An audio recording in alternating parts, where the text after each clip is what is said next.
Estimados compañeros, es un homenaje para nosotros muy grande tenerles aquí a los compañeros de Valencia, de Barcelona. El compañero Alzaba protestaba ahí en delante diciendo que haga mención a Parla también, a Parla y a los que faltan de Fuenlabrada y de Leganés. Parla es Extremadura. A Extremadura también. Sí. Y de Castellón.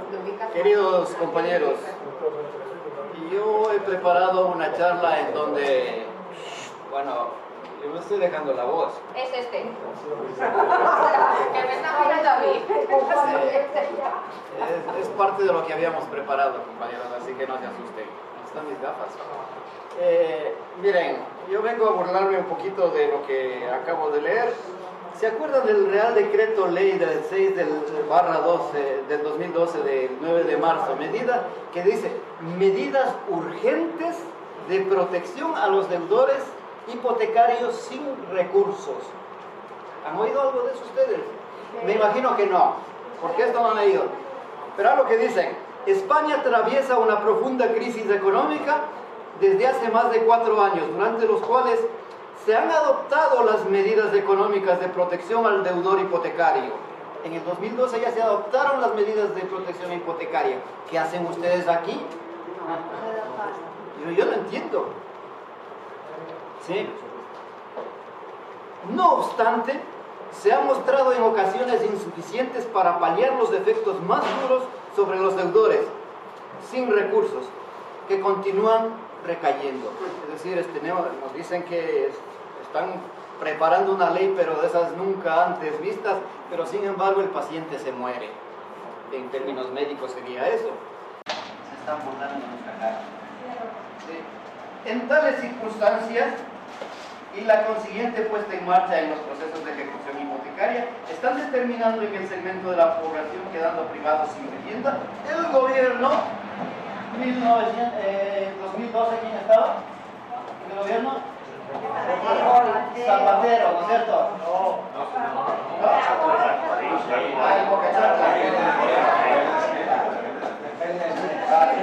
El gobierno considera que no puede demorarse más en el tiempo en la adopción de medidas que permitan adoptar soluciones ante esta situación socioeconómica, en consonancia con el derecho a disfrutar de una vivienda adecuada, consagrada en el artículo 147 de la Constitución Española. Esto dice el decreto del 6/12 del 9 de marzo. ¿Sí? ¿Y qué pasa?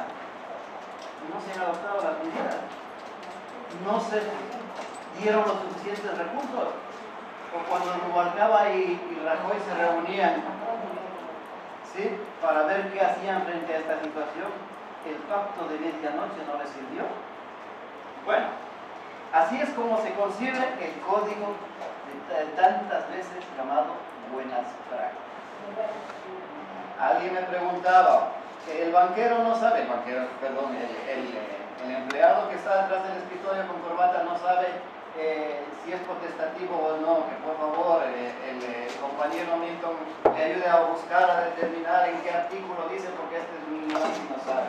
Artículo 5, numeral 8, es potestativo, es decir, se pueden ampliar o estrechar. Siempre se han estrechado para concedernos las medidas urgentes de protección del Código de Buenas Prácticas. ¿Sí? Y ahí estamos en el 2012, saltamos al 27 del 2012, el 15 de noviembre. ¿Saben cómo se llama esta ley? Por favor, recordemos para no, hagamos conciencia de ello, o sea, que se quede grabado cómo se burlan de nosotros, ¿sí? Hagamos conciencia, participemos más activamente. Participemos más activamente no es participar y decir estoy en esta situación, es salir a la calle, es coordinar actividades, es coordinar actos que podemos hacer, es elevar nuestra conciencia, es invitar a nuestro compañero de barrio que también está sufriendo las mismas consecuencias, es invitar a la juventud para que siga adelante con el paso que nosotros estamos dando. Pero miren, este Real Decreto del 27 del 15 de noviembre dice medidas urgentes para reforzar la protección de los deudores hipotecarios. Medidas urgentes para reforzar. O sea que ya se dieron las medidas. Porque como somos tan tontos, no nos llegaron a nosotros. ¿Sí? La atención a las circunstancias excepcionales que atraviesa nuestro país, motivada por la crisis económica y financiera, y numerosas personas contrataron un préstamo hipotecario para la adquisición de la vivienda actual. Se encuentran en dificultades para hacer frente a las obligaciones, exige la adopción de estas medidas. Si bien la tasa de morosidad en nuestro país es baja, estamos hablando del 2012, la tasa de morosidad, de acuerdo a las estadísticas que veíamos que preparó el compañero, eran las más altas. Esto, como está en la cúspide, no se mueven de lo económico, sino hasta cuando les llega ya, todavía no les llegaba si era alta o baja, pero ellos dicen que ha sido demasiado baja. Hay que tener presente el drama social que supone para cada una de las personas o familias que se encuentran en dificultades para atender sus pagos, con la posibilidad de que debido a esta situación pueden incrementarse sus deudas o llegar a perder la vivienda habitual. El Estado, qué bueno es con nosotros. ¿Qué frases más románticas nos dice a nosotros? Pero en la realidad económica, insisto, solo es una burla, un membrete, bonitas palabras con que adornan todo el latigazo que revienta la espalda de los trabajadores. Porque sin trabajo no hay comida, sin comida enfermamos, y enfermos nadie nos quiere dar trabajo. Es un círculo vicioso y no podemos pagar nuestras deudas. Peor aún, nuestra vivienda. Con este fin, dicen estos, con este fin, no, definitivamente nuestros enemigos, con este fin es necesario profundizar en las líneas que han ido desarrollando en los últimos tiempos para perfeccionar y reforzar el marco de protección de los deudores. A causa de tales circunstancias excepcionales, han visto alterada la situación económica y patrimonial y han encontrado en la situación merecedora de protección. Se constituye en esta época el Fondo Social de Viviendas, destinadas a ofrecer una cobertura total a aquellas personas que hayan sido desalojadas de su vivienda habitual por el impago del préstamo hipotecario. ¿Verdad o sí? Si ellos dicen, tiene que ser verdad. Y así llegamos. Vaya mierda. Vaya mierda. A ver, vaya mierda. Así llegamos a la ley 1/2013 del 14 de mayo. Les recuerdo que eran medidas para reforzar la protección hipotecaria, que las circunstancias de presión económica y todo eso, que necesitábamos ayuda. Pero llegamos a la ley, a una ley fundamental, una reforma que se dio a raíz de una sentencia del TCOE. ¿Sí? Entonces dice, en el preámbulo dice, si bien 2013, si bien la tasa de morosidad en nuestro país es baja, hay que tener presente el drama social que supone para cada una de las personas o familias que se encuentran en la dificultad para atender los pagos. En el 2000 comienza la crisis en el 2008 y en el 2013 estos insisten en que todavía es baja la tasa de morosidad. ¿Qué querían? Ahí estamos hablando de que el interés subió al 5.5% y ahí estábamos desbordados. Ya decíamos nosotros, si todos los que tenemos hipoteca salimos a Puente de Vallecas, no hay sitio para nosotros, porque todo el mundo ya no teníamos posibilidades de pagar, porque se había duplicado la cuota hipotecaria que teníamos que pagar, ya no podíamos hacer frente. Con este ligero preámbulo, leyendo las cosas bonitas de estos, ¿sí? Llegamos. Bueno, no quisiera meterme mucho con el Real Decreto 11 de 2014, lo que decía la compañera en materia concursable. Se hicieron pequeñas reformas que adaptaban simplemente una especie de ley de segunda oportunidad para nosotros, un enredo que hicieron ahí, pero nada de otro mundo, era readaptación de la legislación a los nuevos. Perdón, Víctor. Sí. ¿Sabes lo que me ha dicho un abogado a mí de la OCU? He firmado un patrio de los romanos. Esa ley es de los romanos. Y he firmado un patrio. ¿Qué es eso? Ah, yo qué sé.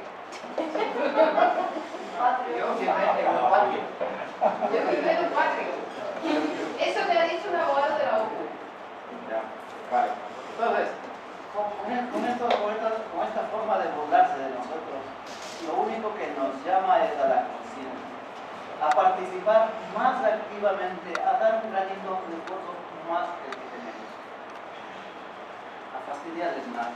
Yo siempre recuerdo que con este compañero, ¿no?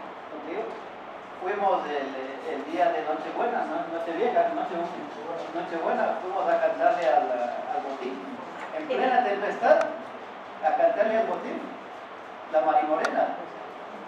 Y en eso aparece la policía, ¿no? La policía y digamos iba a desalojar. Dice, ¿quién es el que está haciendo aquí este acto?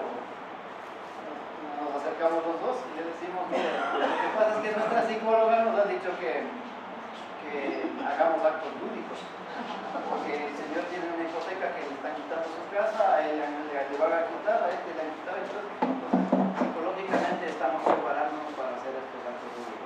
Cosas de esas hemos hecho, que nos ha parecido extraordinario, y en medio de la lluvia, o sea, no nos ha importado. Verle a este compañero que venía desde Atocha caminando con 8 o 9 personas, entre ellas la compañera Kenia, verle caminando desde Atocha, la policía atrás con 8 personas, pasando por la Plaza del Sur. ¿Sí? Y ahora ya no somos 8, nos hemos multiplicado. ¿Sí? Y de eso se trata de seguir sumando, pero en base a que hagamos conciencia. Bueno, entonces llegamos a la sentencia del Tejú, a nuestra gran sentencia, el caso Mohamed Aziz. En el caso Mohamed Aziz, se dice que fue como un gladiador que fue a pelear con David, y David le dio con una piedra que no pudo matar. El banco se confió demasiado, de un trámite más, se lo tenía todo listo, pero definitivamente permitió abrir una puerta para los pecados, para aquellos que, como dicen todos los preámbulos, nos estaban protegiendo contra los reyes que dio paso a eso. Sí, a ese gran acto que en su momento entrañó y que se ha hablado respecto a todos nosotros. Nosotros decíamos que lo único que se ha hecho es abrir una grieta para que comience a gotear toda esa fuerza, esa potencia que tenemos nosotros. Pero sabemos que esa grieta se ha seguido abriendo, pero también sabemos que de contra nos han estado cerrando también grietas. Pero es la fuerza nuestra, es la fuerza, la conciencia nuestra la que va a permitir que esa grieta se abra paso y dé lugar a la luz.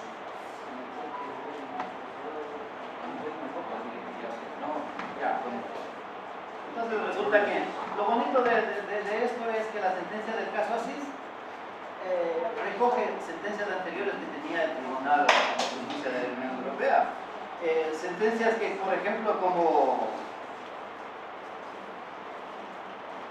por ejemplo la del 14 de junio del 2012, que haya un equilibrio formal, que se pase de un equilibrio formal a un equilibrio real entre consumidores y empresarios. ¿Sí? Que no haya posibilidades de modificar por parte del juez, modificar una cláusula, porque eso entrañaba irse contra los intereses del consumidor. Particularmente este letrado muchas veces ha ido al 32 y ha modificado en el acto de la vista, ha modificado lo que tenía que modificar sin una defensa debidamente preparada. Se aceptaba la modificación de intereses moratorios del 19 al 2% en el mismo acto y se continuaba con la ejecución. Entonces eso le estaba prohibido de acuerdo a la sentencia del juez. Ya vamos al 2012, al 14 de junio del 2012, es una sentencia que a mí me encanta, es contra el Banco Santander, en ese tiempo Banco Español de Crédito S.A. Entonces le prohíbe absolutamente modificar cualquier cláusula abusiva en favor, ¿sí?, del empresario. Ya veremos que más adelante los compañeros se referirán a una sentencia Carlsen en el préstamo no divisas, que ahí sí le permite el legislador, ¿sí?, el juez le permite modificar siempre y cuando sea a favor del consumidor. ¿Sí? Entonces, en el vencimiento anticipado la cláusula es nula por donde le vea, y fue catalogada como una cláusula no esencial del contrato. ¿Sí? Los compañeros van a desarrollar lo que significa no esencial, porque ahora le están transformando por la última sentencia del TCUE, con las maniobras que ha hecho, ¿sí?, la banca quiere catalogarla como principal y esencial. para poder seguir demandando, que los compañeros lo abordarán. Entonces, necesitamos tener conciencia de esto. Lo único que se necesita es que el juez de derecho, el que conoce la causa, no deje sin efecto alguno a esa cláusula. Por todas las circunstancias, aparte, el contrato puede seguir existiendo. Lo dijo en el 2012 el tribunal, mediante una sentencia de la primera sala, en donde no tenemos nada más. O sea, el Tribunal de Justicia de la Unión Europea, en las últimas sentencias, lo único que ha tenido es que regresar a estas sentencias y revisarlas, porque constantemente en las resoluciones que toma hace relación a las anteriores. Pero si ya de esto ya hablamos. Si esto está acá, si esto está acá, se resolvió en el 2012, se resolvió en el 2014, en el 2017. ¿Por qué insisten tanto los españoles en esta presidencialidad? Lo que atañe a los tribunales supremos. Es simple. Quieren ver si el TQE cambia de criterio para por ahí meterse. El Blue Pencil, el Blue Pencil es que en Alemania la parte nula la anulaban, pero la cláusula seguía existiendo. ¿Sí? Entonces, en el vencimiento anticipado, como son tan listos los del Supremo, dijeron, podemos aplicar la del Blue Pencil alemán, podemos aplicar aquí. ¿Qué le dijo el TQE? Como yo le decía, en una entrevista que me hicieron, le decía, al Tribunal Supremo no solamente le pusieron rojo la careta, los caretas, sino que le pusieron las orejas de elefante. ¿Sí? A ver si se aprende, ¿qué están haciendo con el pueblo? No, lo que nació en nulo es nulo. No hay vueltas que darle. Nació nulo, has aplicado esto es nulo. Tienes que pensar siempre. De alguna manera, tienes que entrar al que fue objeto de esa nulidad. En ese sentido, el TQE viene pronunciándose varias veces. En el 2017 se pronunció nuevamente. En el 2019 se ha pronunciado ya 3 veces y no cambia de criterio. Algo ha variado, alguna cuestión ha variado, pero seguimos sosteniendo toda la doctrina con la que ha venido desde atrás en relación al principio anticipado.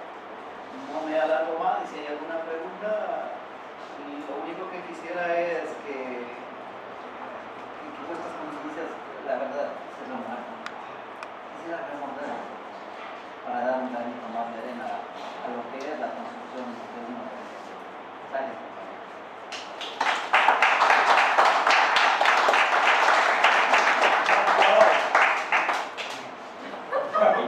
Mira, sí, y ya acabo.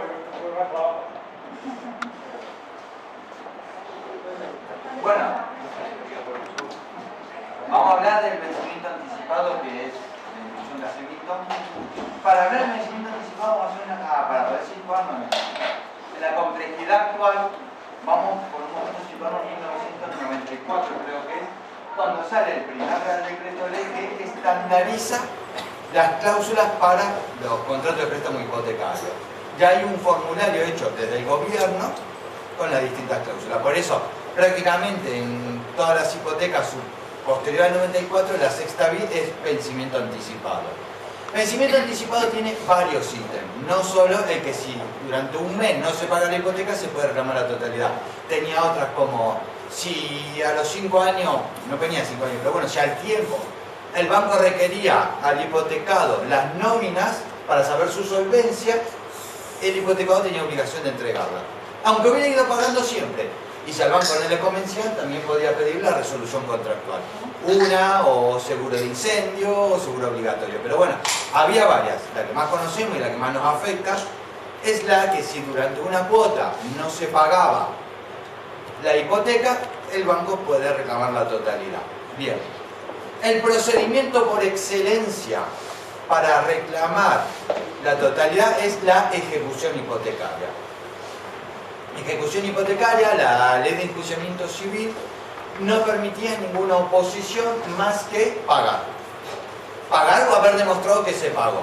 Hasta el caso así que nombra él, que el TQE se pronuncia y dice que es un contrato con condiciones generales de contratación, cuando es persona física, por lo tanto está protegido y amparado por la ley 9313 del consumidor. Y considera muy desproporcionado y abusivo que por un solo mes, alguien que hubiera ido pagando 10 años, por un solo mes se le pueden reclamar los 20 o 25 años que faltaron. Por lo tanto es abusivo. Como no se podría poner, esa sentencia obliga a cambiar la ley de enjuiciamiento civil y la contemplan en dos sentidos: interés de demora y la cláusula de vencimiento anticipado. Cuando esto sucede, cuando esta ley se cambia, en muchos partidos judiciales se crea la pieza separada de cláusula abusiva con un único juez, que va a ser el que, porque la ejecución hipotecaria cae por reparto en cualquiera de los juzgados, pero esa pieza separada va al mismo juez, para que el mismo juez del partido judicial saque una doctrina uniforme. Entonces tenemos partidos judiciales que lo han declarado abusivo con archivo del procedimiento, y por lo que escuchamos aquí en Madrid, el 32, que tiene que ser el juez que lleva las piezas separadas, que lo declara válido y sigue adelante con el procedimiento. ¿Es así? Bien. Igual, esa modificación sigue siendo incompleta porque hay sentencias del TJUE que dicen que cuando un juez nacional tiene ante sí un contrato de préstamo hipotecario, tiene que fallar de oficio de todas las cláusulas abusivas que hubiera, de todas las que hay contempladas, y más obligación de nombrarlas, cosa que no hacen. En ejecución hipotecaria tú le dices, te hablo de comisión de apertura o te hablo de gastos de constitución, y dices, no, eso lo tenés que hacer en un ordinario. Eso es lo que pasa en toda España, lo cual está mal.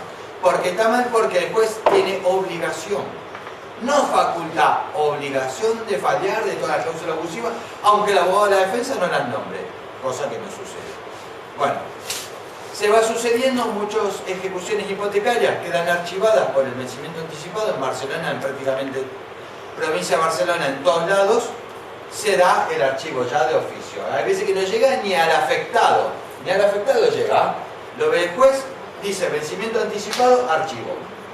No, eso está pasando. Sí, Muchas no llegan ni al afectado. Estaba diciendo que igual que aquí en Madrid. Igual que en Madrid. Sí, pero ahora sí, Bien. Cuando hablamos del Supremo, el Supremo ha preguntado una vez, ha preguntado dos veces y ha preguntado una tercera. En esta última, la del 2019, el TJUE se pronuncia. Es que el problema es que en las dos anteriores el TJUE dice es abusivo, pero deja una puerta abierta. No termina de rematar el tema. No termina de rematar. En esta tercera el TJUE dijo, en resumidas palabras, voy a contestar a lo que el juez nacional me pregunta. No voy a hablar del vencimiento anticipado. En este caso el Supremo pregunta qué es más beneficioso para el deudor hipotecario, si la ejecución hipotecaria o el procedimiento ordinario. Es lo que preguntó esta vez. ¿Sí? O sea, porque como había una Real Decreto, este famoso 1 del 2013, que dice reestructuración de deuda, que no hubiera interés mientras dura la ejecución, una serie de cuestiones, el Supremo considera que es más beneficioso. ¿Sí? Eso es lo que preguntó. Claro, ¿qué sucede? Tienen otro problema, que es que hasta ahora, hasta la fecha, se consideraba el vencimiento anticipado como una cláusula no esencial. Porque si hubiera sido una cláusula esencial, la hipoteca desaparece. No la deuda, el préstamo hipotecario. ¿Sí? Pero claro, si no es esencial, no se puede modificar por una norma supletoria nacional, que es lo que pretenden ahora con la nueva reforma de 12 meses o de tercera parte. Ahora la quieren reformar. Claro, para poder reformarla tiene que ser una cláusula esencial. O sea que ahora tienen que cambiar la doctrina de años para amoldarla a la ejecución hipotecaria. Esa es la problemática actual. El TJUE entonces dijo, no le contestó lo que el Supremo quería, no dijo que es más beneficioso la ejecución hipotecaria, dijo que decida el afectado, que decida el deudor hipotecario qué procedimiento quiere. Claro, si tenemos en un procedimiento ordinario, que es el que se está utilizando, lo más normal es que el deudor hipotecario diga, no, quiero ir por la ejecución hipotecaria. Si tengo ejecución hipotecaria, quiero ir por el ordinario, y con eso aún ganar más tiempo. Pero bueno, lo que el TJUE contestó, no contestó, por eso supongo que la reunión del 17 es qué hacer en base a lo que dijo el TJUE. Porque el TJUE no le dio la razón al Supremo, dijo que decida la familia, obligando a la entidad financiera mínimo a hacer dos procedimientos. Eso es más o menos el panorama actual del vencimiento anticipado. ¿Qué sucede? ¿Qué problemática tienen en el ordinario? El procedimiento ordinario se puede discutir todas las cláusulas. Eso ya de por sí se hace una reconvencional y se discuten todas. En el procedimiento ordinario se da el vencimiento anticipado abusivo, que es muy bonito. Te dicen es abusivo, pero en el ordinario no tiene cabida, porque ya están pidiendo por unos artículos del Código Civil, 1124 y 1129, los cuales ninguno de los dos pueden utilizarlos en un procedimiento ordinario. ¿Por qué no lo pueden utilizar? Y hay muchas sentencias que dicen que no, hasta que el Supremo dijo que el 1124 sí. 1124 tiene una característica, es recíproco. Es decir, que una parte la puede utilizar en 1124 mientras la otra pueda. Mientras la otra pueda. El banco puede pedir por daños y perjuicios la totalidad de lo que falta por pagar, pero siempre y cuando el hipotecado la pueda utilizar. Y la pregunta es, ¿el hipotecado cuándo la puede utilizar? Si ya ha recibido el dinero y ha comprado la casa. Nunca. Salvo que haya sido un contrato de esos de obra que decían en una primera etapa, yo te libero de los 300.000 euros en un constructor, 100.000, tú construyes, me traes los planos de la primera etapa, yo te doy la segunda etapa. Ahí se podría utilizar 1124 el deudor, el único caso. En el resto de los casos, 1124 no se puede usar. Por lo tanto, el banco no lo puede aplicar para pedir la totalidad. El segundo que utilizan es el 1129. 1129 habla de insolvencia generalizada. El banco tiene que demostrar que el deudor hipotecario no solo no pagó algunas cuotas de hipoteca, no pagaba la luz, no pagaba el agua, no pagaba la universidad de los hijos y no pagaba la letra del coche. Tendrían que poner un investigador privado que demostrara que no se pagaba nada. Eso es una insolvencia generalizada. Por lo tanto, a las entidades financieras les queda el último, el 1101, que es por lo que está vencido. Por lo que está vencido, no por la totalidad. Ese es uno de los problemas. El otro del problema que se plantea, supongamos que den la totalidad, que es algo que aún no se está debatiendo, ¿qué le llamamos daños y perjuicios? Porque en una ejecución hipotecaria, cuando se lo da por válido, como hace el 32, el banco tiene derecho a reclamar la totalidad de la deuda. ¿Pero qué llamamos la totalidad de la deuda? ¿Al capital o al capital más los intereses que el banco dejó de cobrar? Claro, ¿de qué estamos hablando? ¿Del capital y del capital más los intereses? O sea, todo ese Euribor y RPH lo que hubiera tenido de acá que finalice el préstamo calculado a día de hoy. Claro, en daños y perjuicios hay jueces que le dan la razón al banco diciendo que daños y perjuicios contemplan solo el capital que no se ha cobrado. Pero también dejan la puerta abierta a reclamar lo que hubiera podido ganar el banco y no ganó. O sea, hay cosas que aún no se están tocando. Pero se están tocando no porque los bancos no sean tontos. Porque los bancos sean tontos. No es por eso. Es porque si no le pueden reclamar a una familia 200.000 euros, ¿qué más le da reclamar 300.000? El tema va mucho más allá de lo que los bancos están ejerciendo respecto de la deuda que quede. Entonces, los grandes problemas que tenemos en los dos procedimientos es que en el ordinario, no se puede reclamar la totalidad por esos artículos, aunque el Supremo acaba de sacar una sentencia que sí, que creo que está a la espera de respuesta de otra en el TJUE, si se puede aplicar 1124 o no, porque claro, es lo que dije, es recíproco. Por eso en el procedimiento general del procedimiento general ordinario no es lo más adecuado para una ejecución hipotecaria, porque incluso hay un abuso de algunos jueces, no de todos, porque la entidad financiera pide la resolución del bien. La resolución del bien es, ya quiero que me nombres que puedo ejecutar la casa en la ejecución de título judicial. Estamos hablando de un ordinario. Y hay jueces que dicen que van un poquito más allá y dicen, si yo te voy a dar que tú le reclames a la familia la totalidad de la deuda. Pero estamos en ejecución hipotecaria, estamos en ordinario. En ordinario es a día de hoy. En un ordinario, la familia tiene 20 días para cumplir la sentencia. 20 días. Luego, si no se cumple, tú como banco tienes que hacer un nuevo juicio que se llama ejecución de títulos judiciales. Ahora, si tú pretendes que yo en esta ejecución de títulos judiciales te dé a ti, en el ordinario, todas las eventualidades que se te puedan dar, te has ido de la flapa. Bueno, Eso hay jueces en Barcelona, ya hay sentencias que dicen, no, no, no, olvidaos de que yo te dé las eventualidades. Yo no voy a nombrar que tú ya le puedes quitar la casa a la familia, no voy a realizar el bien hipotecado. Yo voy a reconocerte cuanto mucho por el 1124, porque lo ha dicho el Supremo, lo que deban, 200.000, 300.000, punto. Pues hay jueces que están diciendo, y en Madrid, porque en Madrid yo creo que están mucho más atrasados en el derecho que en Cataluña, que ya dan el bien realizado, que ya se puede quitar la casa, o sea, saltándose toda lo que es la misma ley de enjuiciamiento civil. Dice, hay 20 días de obligado de pago voluntario, como quien entra en prisión que te dice, bueno, te he condenado antes de irte a buscar con la policía, iba a decir los mozos, aquí no son los mozos, bueno, es Cataluña. Tenés 20 días o 30 días, lo que fuera, para entrar en prisión. Si no entras, te voy a buscar. Pues en el procedimiento ordinario lo mismo. Hay un plazo voluntario de pago, no, difícil de cumplir, pero existe. Si existe, lo tenéis que respetar. Y luego tenéis que hacer un nuevo juicio de ejecución de títulos judiciales. Por ejemplo, que hace unos días en Barcelona, con la 500 por 20, dimos la charla de la reforma de la LAU, en la que decían, hablaba un nuevo plazo de 15 días, durante 15 días que se abre un nuevo plazo de 10 días para que contesten cláusulas abusivas de aquellos procedimientos antes del 2013. Pues que no era así.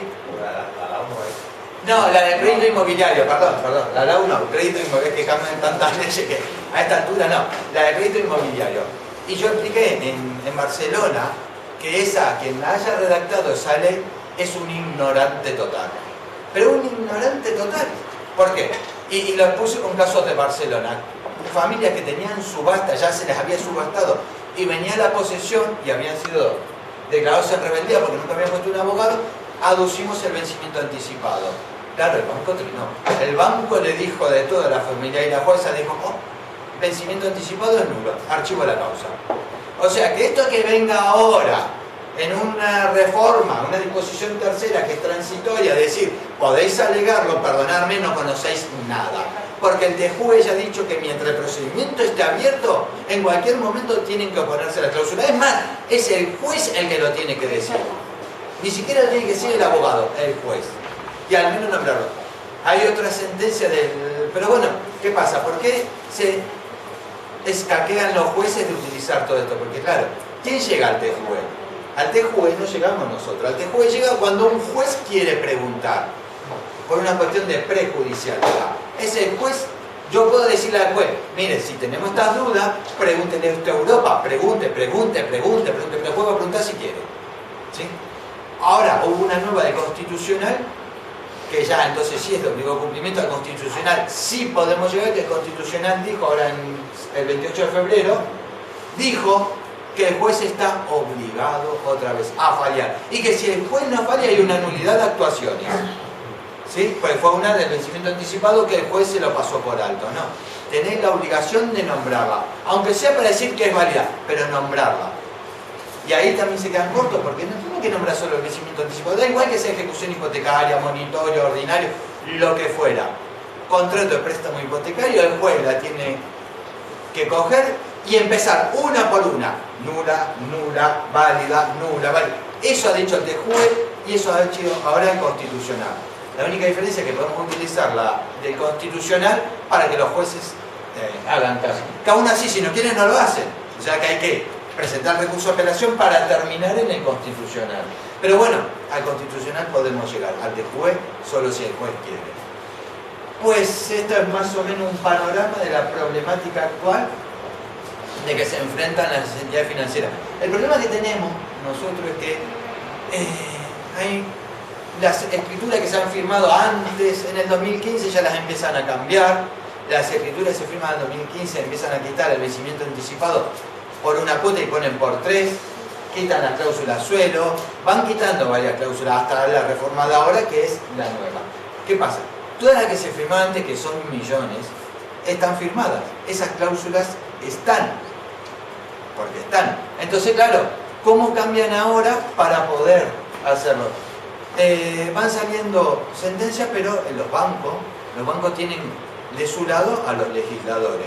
Van cambiando normativas, van cambiando legislaciones y lo van haciendo cada vez más difícil. Por ejemplo, siempre, y si tú vas a hablar luego de las titulizaciones,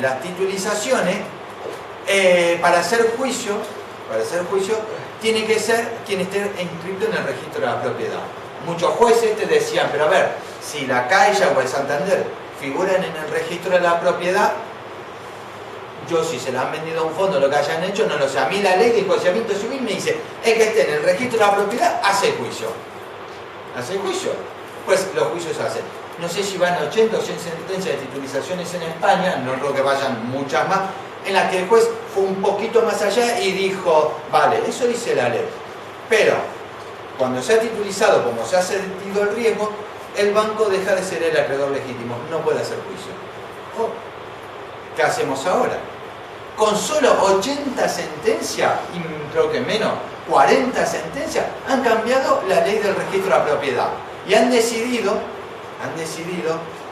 que una persona carente de personalidad jurídica, porque lo que decía, pueda inscribir en el registro de la propiedad un bien. Antes no se podían, las personas que no tenían personalidad jurídica. Los fondos de titulización no las tienen. No les han dado persona jurídica a los fondos de titulización. Han cambiado la ley del registro. Entonces ahora no podemos encontrar nuestra hipoteca en el registro de la propiedad que diga, o Blackstone, aunque sea un fondo buitre, ese sí tenía persona jurídica. Podemos hablar FTA 2015, Hipocat 14, Hipocat 12, RMB, que es el del BBVA, lo podemos tener y no pueden hacer juicio.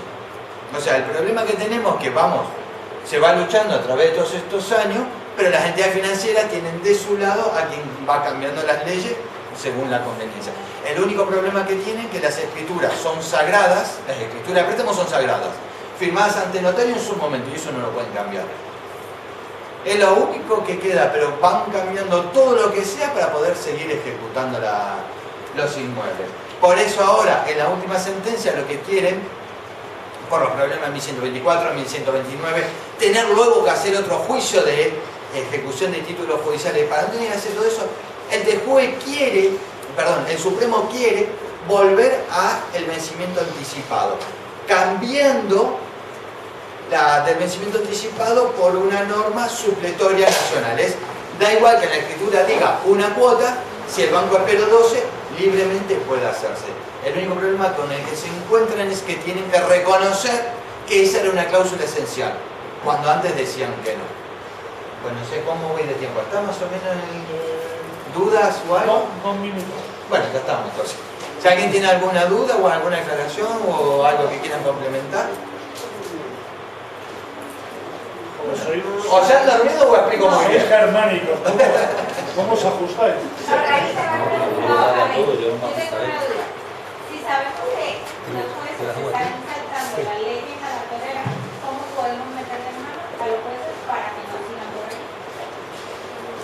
Ese es el tema. Los jueces no se saltan las leyes a la torera, tienen interpretaciones. Ellos interpretan la ley.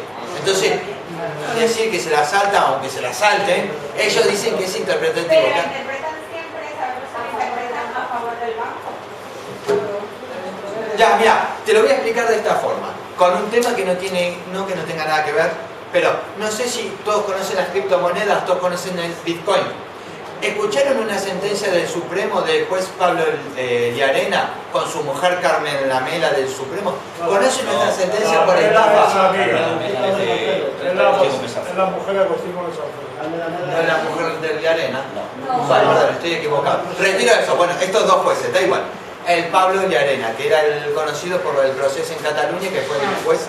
Vale, ¿no le suena un delito de estafa de unos Bitcoin? De esa persona, bueno, a lo que le suena. Dos personas le estafan, le piden unos 35 Bitcoin a un matrimonio para hacer un negocio. El tema es que no se los devuelven nunca y los estafan. La estafa es por los 35 Bitcoin. Vale. Esas dos personas son condenadas y hasta ahí no tienen ninguna importancia ni le importa a nadie. El tema es que perdieron los Bitcoin, pedían que se tome la cotización del día de hoy. Los 400, casi 500.000 euros. Pues Pablo Llarena, en un alarde de soberbia, dice que es al momento de la transacción. O sea que estas personas, que en todos estos años ahora tendrían 500.000 euros, solo tengan 12.000 euros. ¿Y qué dice el juez Pablo Llarena para justificarse? Él dice, que la más consolidada doctrina, lo que siempre dijo el Tribunal Supremo, que el objeto del delito hay que devolverlo siempre, siempre, coma. Pero aquí voy a hacer una excepción. O sea, que le da igual la doctrina de años, todos los jueces que hayan pasado por el Supremo. Para este caso concreto es una excepción. Dice que como el Bitcoin no es un objeto, como no es una moneda metálica y una serie de excusas más, hay que tomar, y un bien inmaterial, hay que tomarlo a ese momento. Y entonces pregunto yo, ¿no están preparando las entidades financieras una nueva macroestafa? Y ya tienen una sentencia del Supremo, claro, porque supongamos, el BBVA al principio y todos los bancos se asustaban de la criptomoneda, como si se les caía el chiringuito. Luego yo tengo el BBVA y me salía, compra usted moneda virtual si quiere, compre Bitcoin, cómprelo libremente. Ahora ya te están mandando una plataforma, lo busqué el otro día para hablar de esto, el BBVA ya no nombra directamente la aplicación para comprar el Bitcoin. Han salido y te mandan a Coinbase, y digo yo, gente que en el 2010 tenía 12 o 13 mil en la conversión, ahora tiene a lo mejor 500.000. Este tiempo, ¿puede que el BBVA y todas las entidades financieras utilizaran esos activos para hacer otros negocios? Supongamos que mañana quiebra el Bitcoin. Ya tienen una sentencia en lo penal, en el Tribunal Supremo, en lo penal, que dicen que hay que devolverlo. Entonces, ¿al BBVA qué le vamos a reclamar? ¿500.000 euros o 12.000? Pues entonces el problema es que ellos lo tienen todo preparado. Nada más que ahora, a lo que eran las preferentes, se han avivado y ya van teniendo Supremo esa sentencia. Entonces, a lo que tú me preguntabas, te puse este caso para decirte, no se saltan las leyes a las toreras, las interpretan de forma distinta en base a lo que les convenga. Bajo esa regla me está tratando de entender que no hay manera legal de meterle mano a ese señor porque están interpretando a su antojo. Una manera legal y que puede ser populista pero que es real. Bueno, lo que dije esta mañana, como se pongan 50 o 100.000 familias a acampar frente a Moncloa, las cosas cambiarán, si no, no informan. Muchos dicen, vamos a denunciar al juez por prevaricación. Es que ha prevaricado, el 32 ha prevaricado. ¿A dónde voy? A ningún lado. A ningún lado. Nada. No se va a mirar. Los jueces son corporativistas. Nunca un juez se va a meter con otro juez. Y menos por estos temas. Menos aún. Nunca. Vale, la compañera ha cogido y cada vez que hay casos de desahucio se está presentando un escrito para denunciar al juez. María Esther. Es que yo hago una denuncia. Claro, pero esas denuncias, no digo que no las haga, digo que no van a llegar a ningún lado. Sabemos que no llega a ningún lado, pero cuando nos hemos encontrado en un caso que ya sabíamos que iban a desahuciar a la familia, pues como último recurso ya presentado, se ha conseguido de alguna manera parar el asunto. Sí, pararlo, suspenderlo, postergarlo, todo eso sí, pero sabemos que no hay nada que pueda parar y evitar que le quiten. la raíz del problema no. La raíz del problema, con ese movimiento social de verdad no va a cambiar. Yo quería hacer una pregunta, porque tengo una duda, ¿no? La escritura del préstamo hipotecario hace no es que haga las veces, sino que es un contrato. Pero nosotros cuando nos llega la demanda de la ejecución hipotecaria, pedimos la nulidad del procedimiento. Sí. ¿No? ¿Qué quiere decir la nulidad del procedimiento? Que pedimos que se anule esa demanda, ¿no? Exacto.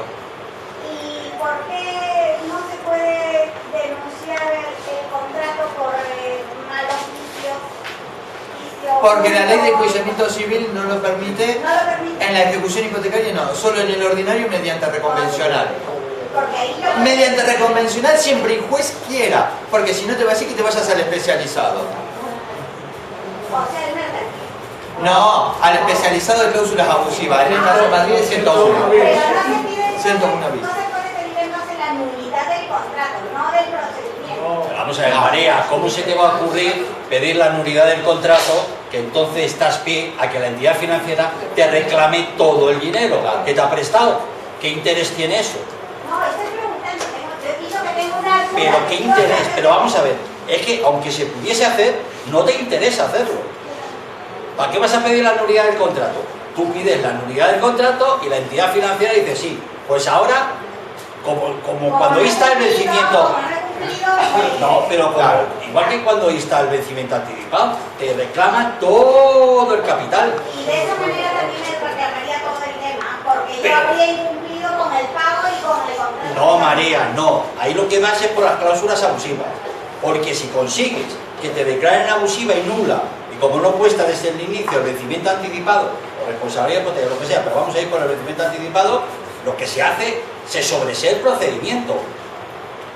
El contrato está ahí vigente, pero a ti se te acabó el procedimiento. Que la entidad financiera, espera, que la entidad financiera se siente contigo a negociar o que inicie otro procedimiento, mejor un ordinario. Bueno, y si inicia otro procedimiento, ¿en qué terminaría el asunto? ¿En que voy a poder negociar o Bueno, ya no? bueno, en muchas cosas puede terminar. Otra vez en el sobreseimiento del procedimiento, si tienes suerte. Pero la deuda... Pero es que pedir la nulidad del contrato no se le ocurre a La nadie. deuda no te la vas a quitar, no te vas a quedar con la casa sin pagar. ¿Eh? Que no te vas a quedar con la casa y sin pagar. Ah, no. Eso vamos a dejarlo aclarado, que muchas personas creen que se caen en la casa sin pagar. Si no hay vuelta de hoja, la deuda está, no te vas a quedar con la casa gratis sin pagar. Pero no es lo mismo pelear 5 años que pelear 15. No, es cosa distinta. Bueno, ya te doy paso y continúa Bueno, tú. dos cosas, dos puntualizaciones a lo que ha dicho. Sí, sí se puede quedar uno sin deuda. Bueno, Sí es posible. Desde la operativa legal de la rebus sic extantibus. La adecuación de la deuda a las circunstancias económicas sobrevenidas. No te quedas sin la deuda. Sí te puedes quedar sin la deuda si se aplica eso. Pero es difícil que se aplique porque eso supone la revolución a la hora de aplicar la ley que existe. Ojo, que existe. Nosotros, como eso existe, lo que planteamos es una iniciativa legislativa para agilizar ese asunto. ¿eh? La cuestión es que eso no lo ataca a nadie, pero doctrinalmente los grandes despachos sí saben y lo han detectado y lo han escrito. Eso puede llevarles a los que se confrontan a que uno reclame y el otro gane y quede sin deuda. ¿Por qué? Porque las circunstancias, es que esto no se ha podido explicar hoy, por la parte en el preámbulo. La cuestión es que cuando ocurre un evento social como ha sido la crisis económica que aquí se ha dado lugar, sí cabe la manera de aplicar la ley, entendiendo la ley, como que las deudas desaparecen. O sea que sí cabe. Por eso hay silencio frente a ese argumento. Pero eso, a la hora de llevarlo a un juzgado, es muy complicado. Pero no es que no sea posible. No es que no sea posible. Y los tratados y las tesis sobre la rebus sic stantibus, ahí están para leerlos y decir, y comprobar que ese camino es jodido. Igual que era jodido el tema de la igualdad de trato para los usuarios financieros, ¿con qué? Con cómo trataban a los partidos políticos. Cambiaron la ley para que no se pudiera seguir reclamando la igualdad de trato. Cuando nosotros planteamos el tema de la condonación de los 100.000 euros por año y banco en el 2014 y en el 2015, cambiaron la ley. Se puede cambiar por ley esta situación y se puede ir a los juzgados reclamando esta cuestión. Ahora, ¿confianza en que los juzgados lo atiendan? Ninguna. Para eso está el que te lo lleve un despacho de los de a 500 la hora, pero no te cobra el saber, la ciencia jurídica respecto de eso. Te cobra el que le va a decir al juez, oye macho, sentencia que vamos a repartir la minuta. O sea, sí es discutible el tema y sí puede desaparecer la deuda. Pero cualquiera de los casos es lo más difícil. Por eso se pide ayuda, que es nuestra trampa argumental, a los partidos políticos. El 18 de julio vamos a ir llorando a la vez que le vamos a tocar las pelotas con las pancartas y los contenidos, porque si no entráis en esto, sois partes del negocio. Sois partes del negocio. Pero el argumentario que va, el largo, es: ha habido una crisis. En ese tiempo anterior ha habido un mercadeo con las hipotecas. ¿Hubieran firmado las familias las hipotecas de saber que en caso de haber una crisis iba a ocurrir lo que iba a ocurrir? ¿Alguien se lo ha explicado? No. Y una vez que ha ocurrido, ¿había posibilidades para los implicados de cambiar esa realidad? No. Por consiguiente, lo que se plantea es la reversión de esa situación con la anulación de la deuda. Ese es el argumentario del que arrancamos. Y ese argumentario es el que está detrás de ese de esa propuesta, esa adicional que plantea curiosamente el PP con el tema de la recuperación de la propiedad, a pesar de lo avanzado del trámite, donde ya ha habido ejecución y la gente está en moratoria, porque saben que es de justicia y es de derecho que eso se revierta, porque se puede revertir. Lo que ocurre es que hay que legislar para poder agilizar y evitar el problema que hay con la urgencia del drama social. Bueno, Pero sobre todo que haya voluntad para hacerlo, porque si no hay voluntad, por más que se quiera, Será 50 por más que se quiera, hay una... Un cuarto de hora más. No, pero si tengo yo la llave, podemos estar hasta las 12 de la noche. Dos puntualizaciones. Venga. A ver, vamos a ver, dos puntualizaciones a lo que ha dicho Andrés sobre la interpretación. Los jueces hacen interpretación de la ley, pero a veces hacen interpretaciones torticeras.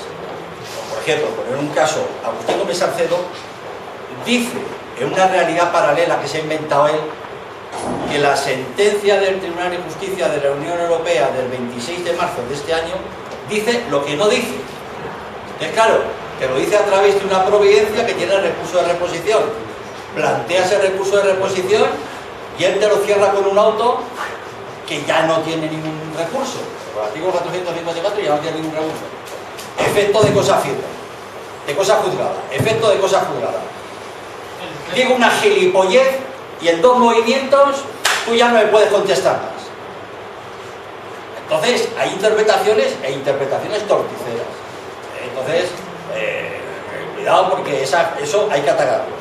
Eso por un lado. Y por otro, lo que has dicho es verdad, las entidades sin personalidad jurídica ha llegado un momento en que ya puede registrarse como titular registral de los bienes inmuebles y lo hace, pero solamente lo hace en un sentido, que es cuando le hacen la cesión del remate a tercero, el banco que se ha quedado con el inmueble en la subasta. La gente que sigue pagando y el préstamo lo tiene titulizado, ¿por qué el fondo no va al registro y se lo pone a su nombre? No lo verás nunca, no lo verás nunca. Solamente se ponen los inmuebles que ya ha perdido la parte prestataria o la parte ejecutada y que ya la entidad que se la ha quedado en subasta le ha cedido el remate al fondo. Entonces sí que es lo que... Coño, pero sí. Hay millones de personas que lo tienen titulizado y que están pagando regularmente. Por lo tanto, que vaya al fondo, al registro y se lo pongan a su nombre. No lo hacen. Porque entonces, ¿qué pasa? Que cuando esa persona deja de pagar y se comienza un procedimiento de ejecución, cojones, que la entidad financiera ya no puede iniciar el procedimiento. Porque el titular registral es el fondo. De otra forma, si el titular registral es la entidad financiera, puede instar el procedimiento de ejecución o el ordinario, el que sea. Y el problema es instar un procedimiento de ejecución una entidad que no tiene personalidad jurídica. O sea, otra cosa que es totalmente torticera, igual. No, es que sí, claro, pero solamente lo registran aquellos que ya se han quedado con el inmueble y que la parte ejecutada ya no puede hacer nada, pues ya se la han quitado. Hombre, lo mío está titulizado y yo sigo pagando. Y lo mío pertenece, mi préstamo lo tiene un fondo. Que vaya al registro y que se lo ponga a su nombre. No lo hace. Es el país de la charanga y la pandereta. Bueno, pero la pregunta de la compañera era ¿qué hacer? Cuando la Administración de Justicia hace sus interpretaciones, cuando el legislador hace interpretaciones en favor de la banca, cuando todo se gira en función a quien pinta el dinero, porque es así. ¿Qué hacer? ¿Cuál es nuestro papel? ¿Qué debemos hacer? ¿Cómo debemos comportarnos frente a eso? Parte de la respuesta la ha dicho ya el compañero, pero la siguiente respuesta es ¿qué más podemos hacer? Y ahí es donde tenemos que regresar a la historia. Los derechos de este país no se han conseguido de rodillas. ¿O sí? Ni en ningún sitio. Ni en ningún sitio, y en mi país menos, aquí menos.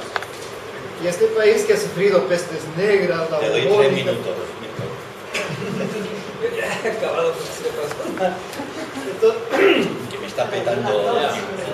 Este país que ha sufrido tanto, que ha sentido la calamidad, el hambre, la miseria, la inmigración, ¿sí? Que ha salido de entre las cenizas, no sabe qué hacer, cómo defender sus derechos, a recordar la historia, que el que no la recuerda la repite.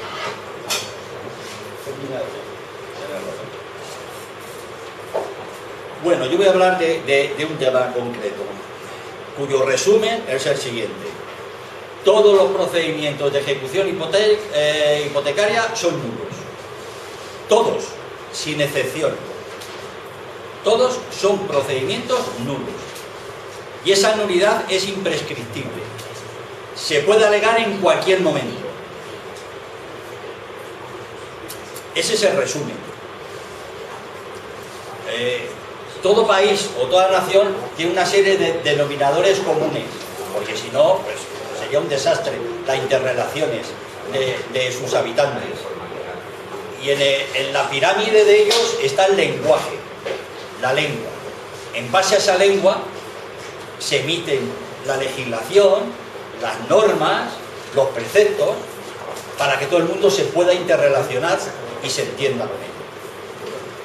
Entonces, en base a eso, empecemos con la Directiva 93/13. Artículo 3.1. Dice: las cláusulas contractuales que no se hayan negociado individualmente se considerarán abusivas. Esta es la primera parte de ese punto.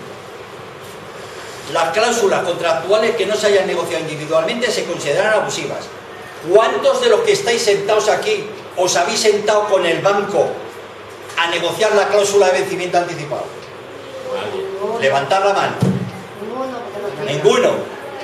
Coño, pues si dice que el vencimiento anticipado es una cláusula contractual, si la cláusula contractual no se ha negociado individualmente, se considera abusiva. Todas estas historias que se están montando ahora para salvar esto de una cuota, 3 cuotas, no, la nueva esa de un tanto por ciento, 12 cuotas, todo es pura mentira para tomarnos por idiotas. Para tomarnos por idiotas. ¿Se ha negociado individualmente la cláusula de vencimiento anticipado? No. Punto. Abusiva. Se acabó la fiesta. No hay más.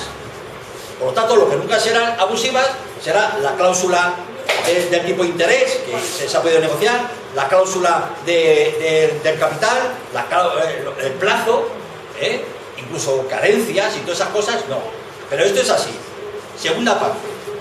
Si pese a las exigencias de la buena fe causan en detrimento del consumidor, no del empresario, del consumidor, un desequilibrio importante entre los derechos y obligaciones de las partes que se derivan del contrato. Evidentemente, yo dejo de pagar 700 euros y a mí me ejecutan por 240.700 euros. ¿Eso es perjudicial para mí? Joder, ya te cuento. Es perjudicial. Por lo tanto, no hay que darle tantas vueltas. La cláusula per se, la cláusula de vencimiento anticipado, es abusiva. Punto pelota, no hay más. Pero no porque lo diga la Directiva 93/13, que ahora iremos a la legislación española. La Directiva 93/13, en el artículo 10, dice lo siguiente: las disposiciones adoptadas en esta directiva se aplicarán a todos los contratos celebrados después del 31 de diciembre de 1994. O sea, todos aquellos contratos que han sido firmados desde el 1 de enero de 1995 ya tiene que contener estas disposiciones. Y ellos han añadido esta cláusula, luego veremos por otro tema, porque que todos los procedimientos de ejecución hipotecaria son nulos, tienen dos vertientes. Una es esta, son 10 minutos, y la otra vertiente, otros 10 minutos para terminar el momento. Sí, claro. Esta directiva se transpuso, aquí se tenía que haber transpuesto antes, 3 años antes, pero se transpuso a España en la Ley 7/1998 del 13 de abril sobre condiciones generales de la contratación. En esta Ley 7/1998, en el artículo 10 bis, apartado 1, dice lo mismo: se considerarán cláusulas abusivas todas aquellas estipulaciones no negociadas individualmente. Por la segunda parte, en contra de la exigencia de la buena fe, causa el perjuicio, pero lo mismo, no negociadas individualmente. Se acabó.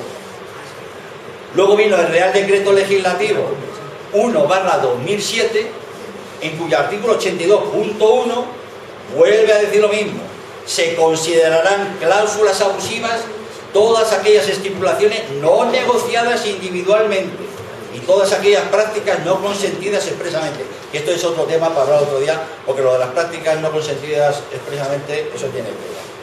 Por cierto, que me he saltado que el artículo 3 de la Directiva 93/13, en el apartado 2, define lo que es una cláusula abusiva. Se considera que una cláusula, que no se ha negociado, se considera que una cláusula no se ha negociado individualmente cuando haya sido redactada previamente y el consumidor no haya podido influir sobre su contenido, en particular en el caso de los contratos de adhesión. Entonces, está claro. O sea, ¿cuál es la cláusula abusiva? Pues aquella que no se ha negociado individualmente. No hay más vueltas. Pero es que, y soy más corto aquí por el tiempo, como es corto, me voy al 693, que es donde está el kit de la cuestión. Además, aquí quiero meter una puya de 2 minutos o 3 minutos sobre los 4, no 3, los 4 resoluciones judiciales que ha habido este año del vencimiento anticipado en Europa. Una sentencia y 3 autos.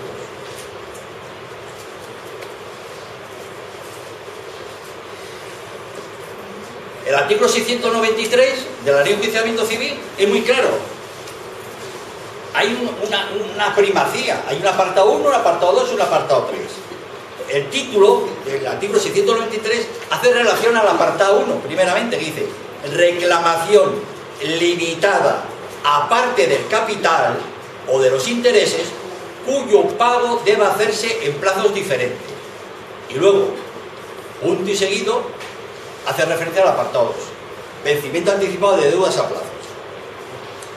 Pero el apartado 1, que es el que se alega, o yo lo he alegado 500 veces a los jueces, no han contestado nunca han contestado, nunca. Ni bien ni mal, ni esto, no, siempre es eso de que vas a alguien y dices: ¿qué hora tienes? Oye, se ha nublado, parece que va a llover. Y nunca te dicen la hora, pues esto es lo mismo. Y en Europa también lo tienen, en todos los sitios parece un punto fantasma, invisible, que nadie lo ve.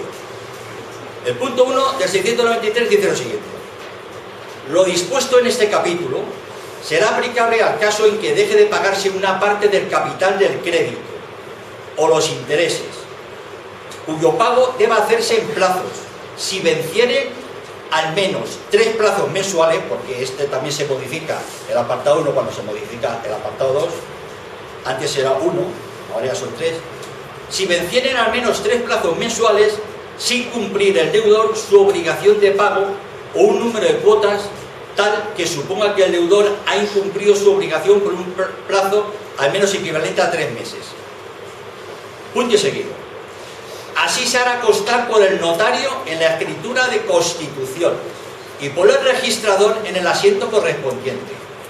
Si para el pago de alguno de los plazos del capital o de los intereses fuere necesario enajenar el bien hipotecado, subastarlo, el inmueble, como lo hace en el apartado 2 con el vencimiento anticipado, si para el pago de uno de los plazos del capital o de los intereses fuere necesario enajenar el bien hipotecado, y aún quedaren por vencer otros plazos de la obligación, se verificará la venta y se transferirá la finca al comprador, con la hipoteca correspondiente a la parte del crédito que no estuviera satisfecha.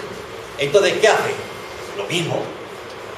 Se insta a la ejecución por el apartado 1, no el 2. El 1 del 693, se insta a la ejecución si en plazo que te da el juzgado no abonas, y el que se quede con el inmueble se queda con la mochila, con toda aquella parte del capital que no está en mora. Tú puedes tener 7.500 euros en mora y tener 240.000 que no están en mora, porque no ha llegado el plazo de vencimiento. Pues el que se queda con el inmueble, se queda con el inmueble y la hipoteca de los 240.000. Claro, esto evidentemente en estos años no ha interesado para nada. ¿Por qué? Porque históricamente antes no hacía más que subir y subir y subir el precio de los inmuebles. Pero joder, pues si ahora vale 4, mañana vale 5, el otro 6, tal. Pero claro, cuando el inmueble valía 7 y bajó a 6 y a 5, ahí tenemos en la subasta quién iba, las entidades financieras. No iban los subasteros. No iba nadie a las subastas. Quedaban desiertas. Entonces esto, olvídate de ello, totalmente.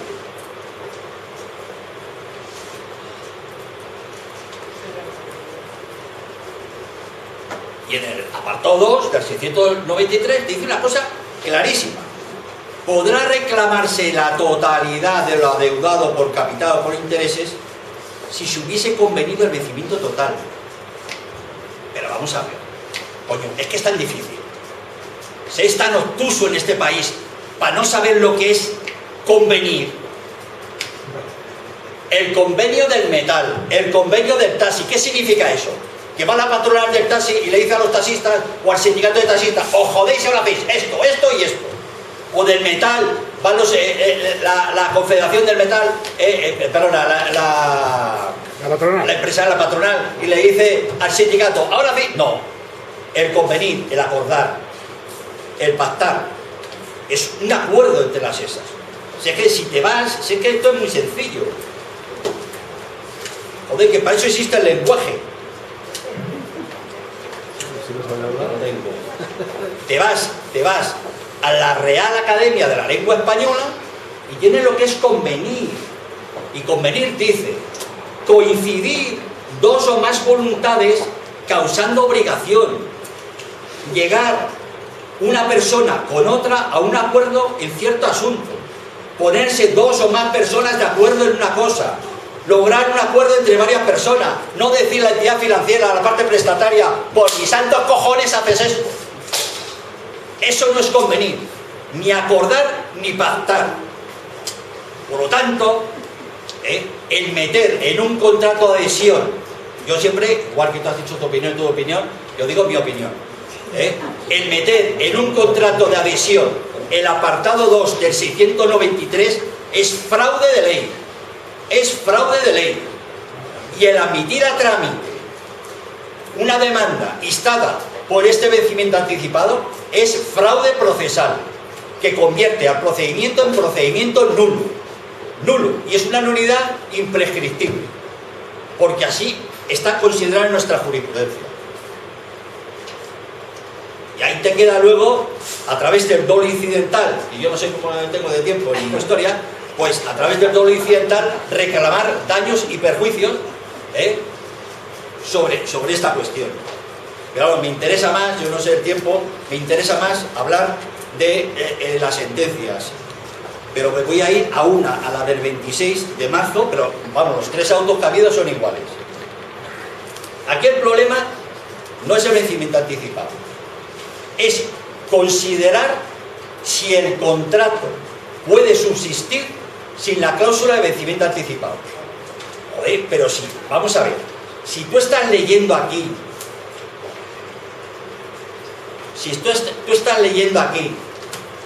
que podrá reclamarse la totalidad de lo adeudado por capital si se hubiese convenido el vencimiento anticipado, si se hubiese convenido, eso no es imperativo. Eso en todo caso será accesorio. Si se conviene, se aplica. Y si no se conviene, no se aplica. Tampoco es sustitutorio. Eso lo ha dicho el Tribunal de Justicia de la Unión Europea. No tiene ni carácter imperativo ni sustitutorio. Solamente accesorio. Por lo tanto, una cosa accesoria, además, históricamente aquí se contemplaba que la cláusula de vencimiento anticipado podía salir del contrato y no haber ningún problema, podía subsistir perfectamente el contrato de crédito o préstamo hipotecario. Por lo tanto, el contrato subsiste, y como subsiste no hace falta cambiar la antigua redacción por la actual. Pero es que si además te vas a la sentencia del 26 de marzo o a los 3 autos de se me seca la boca,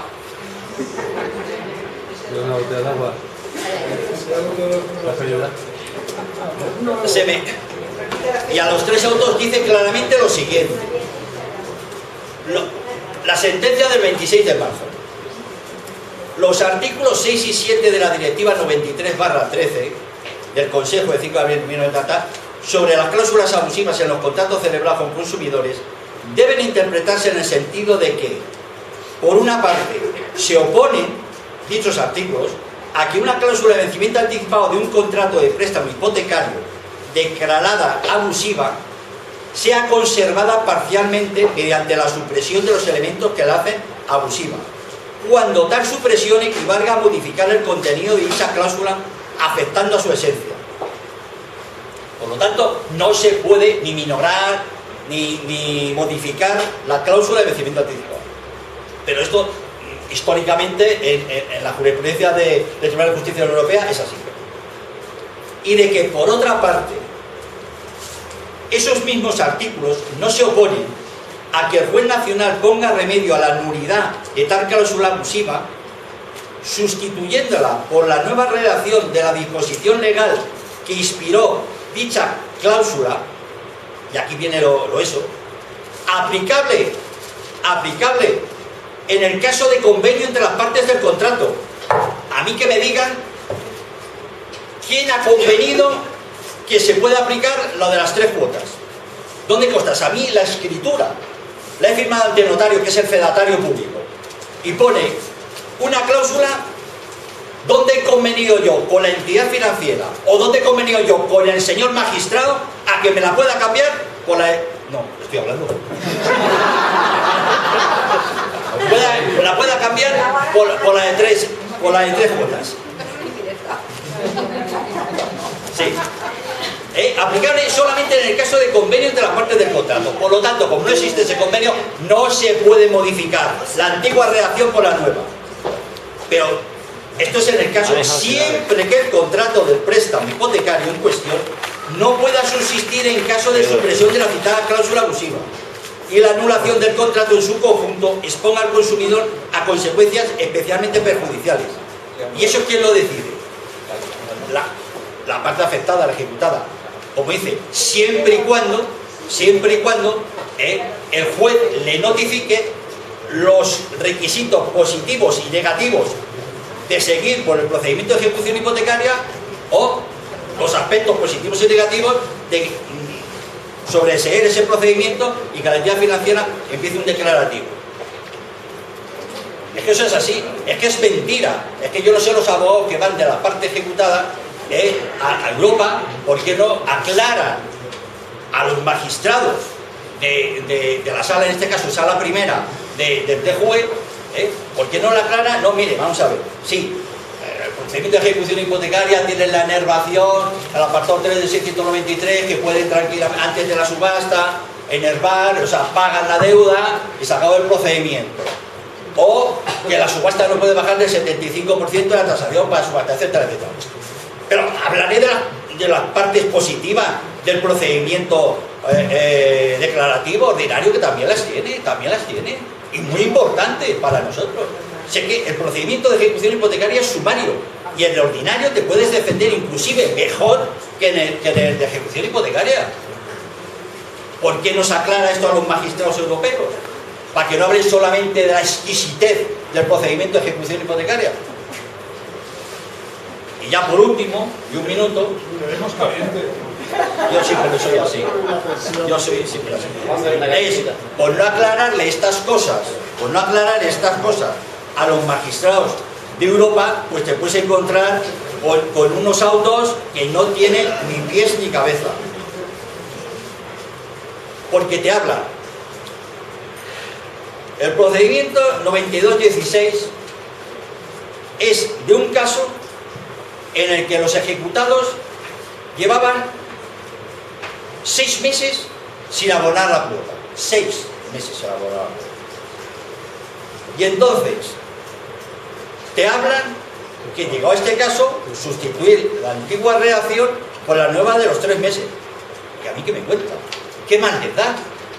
Si lleva 6 meses sin abonar la cuota, ¿qué más le da? Le van a instar el vencimiento anticipado le van a solicitar todo el capital vencido y no vencido por la reacción de una cuota y le van a hacer lo mismo por la reacción de 3 cuotas. Si lleva 6 y la abona. Y te dice, espera, y te dice,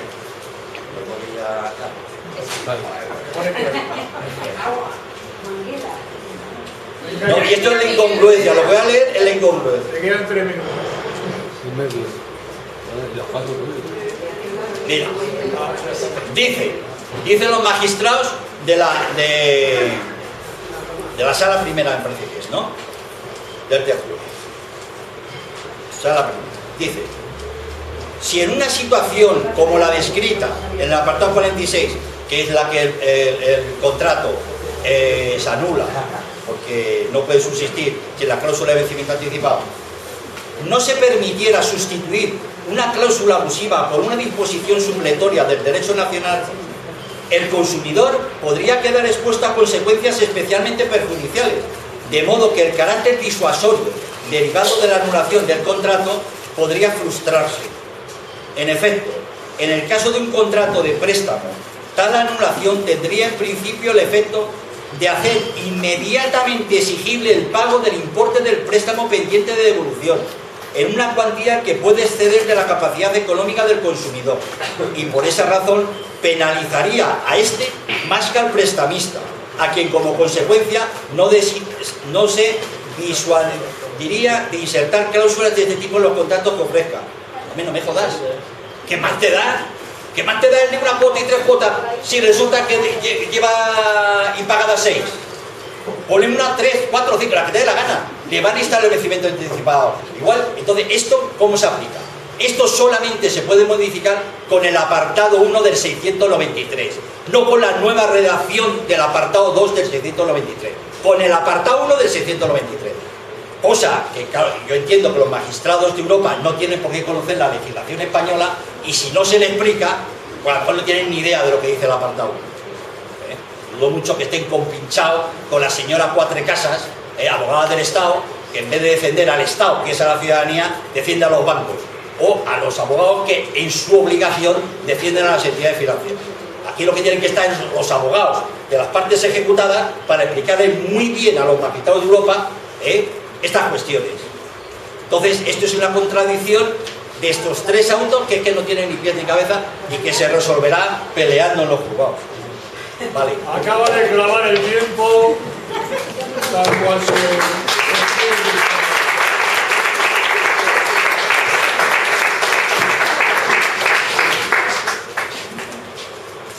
¿Alguna pregunta? Perdón, que le he dicho. Sí, venga. ¿Alguna pregunta? Si tenéis huevos, preguntad. Están consumiendo de verdad. Bueno, pues entonces... Jenny, venga. No, vamos. Todo eso está muy bien y lo entendemos de todas esas cláusulas abusivas y demás, pero luego la otra parte, como dice Giordana, Sí. que los tribunales y los jueces digamos, nos frenan todo. Entonces, No, no es cierto. No, y eso no lo ha dicho Giordana, eso. Eso Giordana, Andrés no lo ha dicho. No lo ha dicho. Eso a mejor determinados órganos judiciales sí, 31, 32, 3 de San Lorenzo del Escorial, algunos de esos, pero no todos, no todos. Que hay magistrados también muy razonables. De los 3 de Madrid Capital, quizás la más, la del cielo. No todos son iguales. Miguel, pero la preocupación es que no estamos en otros lugares. Todo lo que vemos aquí en Madrid, que lo lleve 31 y 32, Sí. y encima hasta ahora no han sacado nada Pero a favor yo, de... María, yo siempre he defendido, y no ha habido eco ni por el Consejo General del Poder Judicial ni por el juez decano, es que el juzgado 32 tenía que tener una auditoría, porque ya me gustaría saber cuántos procedimientos sobresee al cabo del año el señor Agustín Gómez Salcedo, que ve miles, y yo creo que sobreseer, no sé si sobresee alguno. Eso, ese señor tenía que estar apartado totalmente de los procedimientos de ejecución hipotecaria. Las razones no se van a exponer aquí, las que te cuentan por ahí eso. Pero alguna historia hay para que ese señor no quiera, bajo ningún concepto, y tenga unos razonamientos, unos fundamentos de derecho que es que a veces te da risa porque ni en un colegio de párvulos te encuentras semejante gilipollas.